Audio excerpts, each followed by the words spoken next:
Cette deuxième partie, elle est consacrée à vous montrer la coulée, et puis des erreurs que j'ai faites ou que vous pourriez faire, ainsi que le résultat obtenu, et pourquoi j'ai fait des pieds avec des pointes pour que ça puisse être utilisé piqué dans le réseau. Ponçage, et puis je me suis un peu aidé de ceci, une lime. Alors je sais, mes barreaux sont pas parfaitement réguliers, mais j'ai déjà bien récupéré parallélisme, tout ça, donc avec les rajouts de résine.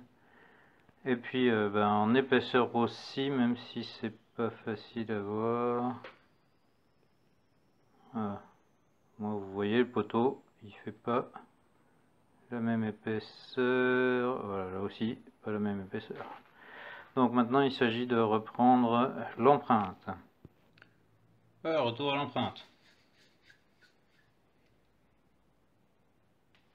Et je me dépêche parce que finalement, avec la chaleur, eh ben, il a pris beaucoup plus vite que ce qu'il me faisait les autres fois. Alors ça dépend aussi de la quantité de catalyseur que vous mettez. Si vous mettez beaucoup de catalyseur, il va durcir beaucoup plus vite. Allez, c'est parti. Tac, tac. Donc je veux que ça rentre bien entre chaque partie. Là, j'en veux aussi bien sur tous les bords.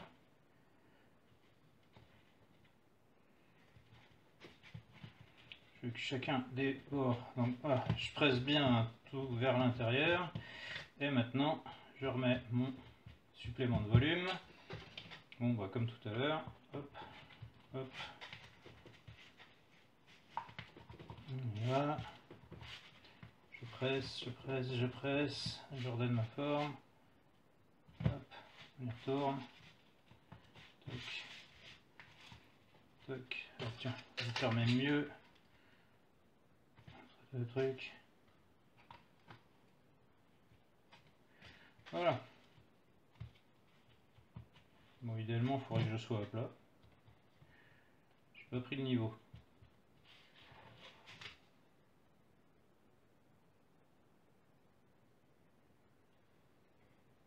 Mon sandwich.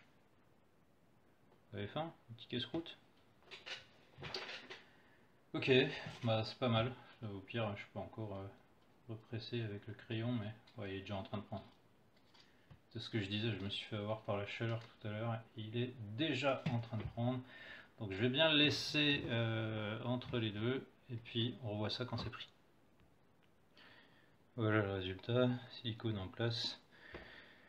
Il va falloir que j'ébarbe, j'ai encore un peu de vide par là, mais j'ai déjà mieux réussi à le compacter. Alors cette fois, pour pas se faire rouler, donc je suis en train de débaturer les excès de silicone. Là j'ai un manque, ça va me poser des problèmes. Je vais essayer de rajouter de la résine, du silicone là aussi. Alors, silicone lourd sur silicone lourd, niveau adhésion, bof, mais bon, on verra. Toc, toc. Voilà. Donc on essaye de couper le plus propre possible. Alors ça, en fait, l'absence de planéité, ça vient du fait que tout à l'heure, quand je vous ai fait la démonstration, j'ai sorti mon silicone trop tôt. Enfin, j'ai sorti ma résine trop tôt de mon silicone. Voilà, sinon, vous voyez, je prends un autre instrument et puis j'y gratte le... Donc maintenant, je vais essayer de me faire mes petits rajouts, là où j'ai besoin. Oh, pardon. Donc je disais, manque, manque, manque, manque. Donc ce que je vais essayer de faire, je vais essayer de le represser comme il faut. Puis on va voir ce que ça donne. Déjà je vais essayer de le sortir. Parce que je l'ai pas sorti. Avec toujours un peu le même risque, c'est que ça fasse crack. Alors on voit que la résine c'est souple, hein, mais elle a tendance à se tordre un peu. Heureusement d'ailleurs pour moi. Voilà.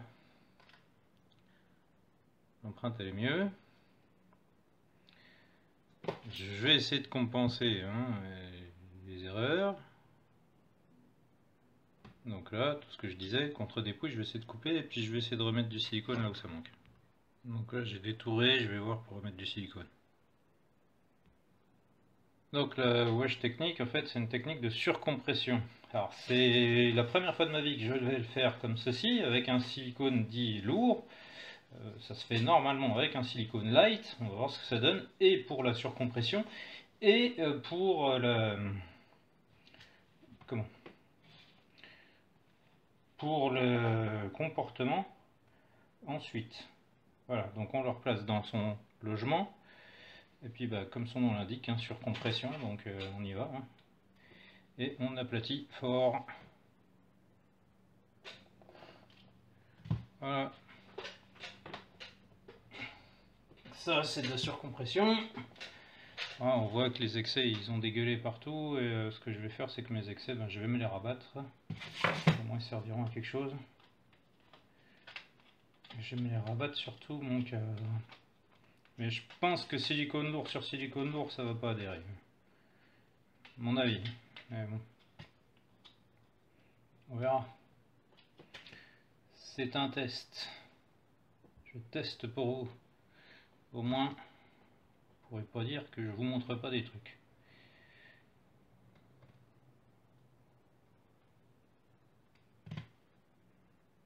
Ouais, surcompression elle y est, mais j'ai pas assez en fait.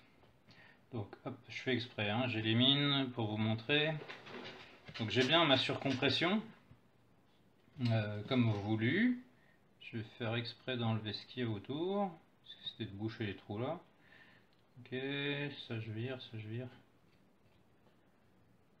Le machin là qui m'embête, je vire. Et donc en fait, j'ai bien bouché tous les petits trous que je voulais. Mais si vous regardez bien, bah dorénavant, j'ai quoi? J'ai quelque chose qui est en épaisseur insuffisante. Alors il y a une technique pour compenser ça, bah, c'est finalement de nous faire un moule en deux parties. Qui dit moule en deux parties dit repositionnement de la deuxième partie. Ok, et il faut que je rechange, et puis il faut isoler aussi la partie là. Normalement il faudrait que je la vaseline ou que je la savonne, un truc comme ça à voir. Ouais, c'est assez gras le silicone hein, malgré tout, donc pour repositionner, je vais placer des incisions qui vont faciliter le repositionnement. Voilà, je vais en faire que deux. Voilà, ça c'est quand vous allez placer la deuxième partie du moule. Il faut que ça retombe toujours au même endroit. Donc une. Je vais faire une deuxième un peu moins prononcée, je pense. Voilà. Donc comme ça j'ai les deux. Ce qui fait que quand je vais venir remettre ma deuxième partie de moule, ça tape dessus. Donc je vous l'ai dit, hein, silicone lourd sur silicone lourd, la wash technique, j'ai jamais essayé ça et je me doutais que ça serait un peu limite. Donc là maintenant ce qu'il me faut c'est refaire une pression là-dessus et il me faut de la vaseline et je ne sais même pas si j'en ai encore ici. Donc je vais mettre du savon. C'est reparti.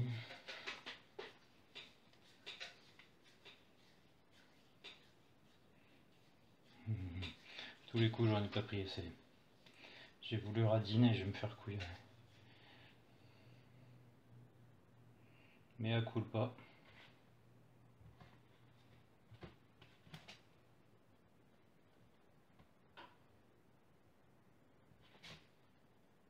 Ah, quoique. Quoique. Voilà. Encore un sandwich. Donc, je presse.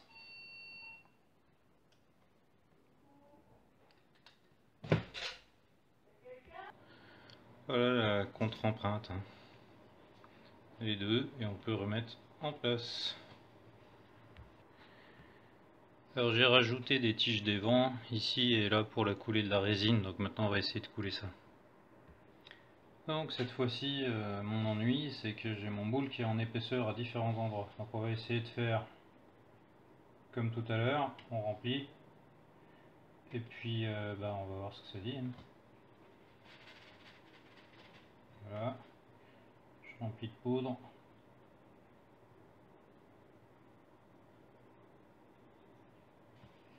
toute façon, je tapote hein, pour que la poudre aille partout. Et alors là où ça m'embête plus, c'est pour le deuxième. Je vais essayer aussi.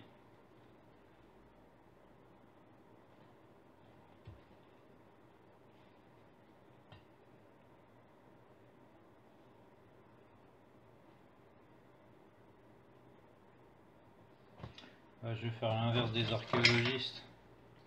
Je vais mettre ma poudre au pinceau. Ça nous rappellera la mise en place du ballast. Ah, il reste de l'eau savonneuse après, c'est pour ça que ça fait drôle de truc.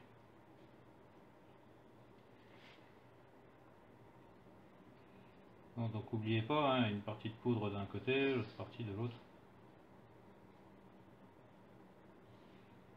Et les deux parties du moule devant se rejoindre.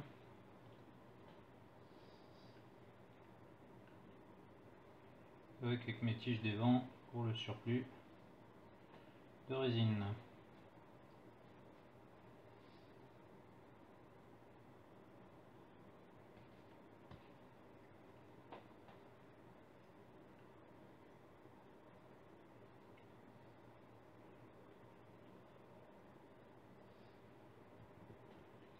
Voilà.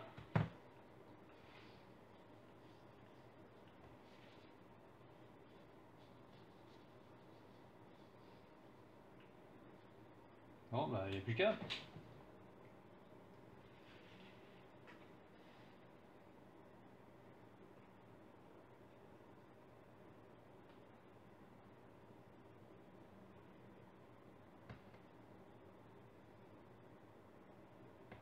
Donc n'oubliez pas que la poudre a le volume qui diminue. Je vais commencer à en mettre à côté.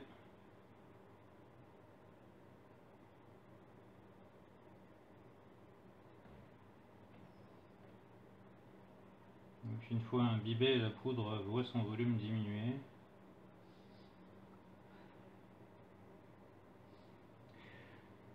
C'est une méthode un peu particulière que je vous fais.